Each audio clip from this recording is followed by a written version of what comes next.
Welcome to our channel. Today, we're diving into a quick and easy guide on how to mute space notifications on Gmail using your PC, thanks to the latest update. If you find those notifications a bit overwhelming, you're in the right place. Let's get started. First, open your web browser and go to gmail.com. Make sure you're logged into your account. Once you're in, look for the 9 dots located next to your profile photo in the top right corner. This is your app launcher. Click on it, and from the drop-down menu, select Chat. Now that you're in the Chat section, take a look at the left side menu. Here, you'll see an option labeled Spaces. Click on it to view all the spaces you're a part of. Next, find the space you want to mute. Simply hover over it, and you'll notice 3 dots appear on the right side. Click on those 3 dots to access more options. A menu will pop up. From here, click on Notifications.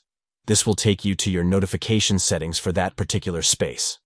Now you'll see an option that says Mute Conversation. Go ahead and check that box. This will ensure you no longer receive notifications from this space. Finally, don't forget to click Save to apply your changes, and that's it. You've successfully muted notifications for that space in Gmail. If you found this guide helpful, be sure to give us a thumbs up and subscribe for more tips and tricks. Thanks for watching, and we'll see you in the next video.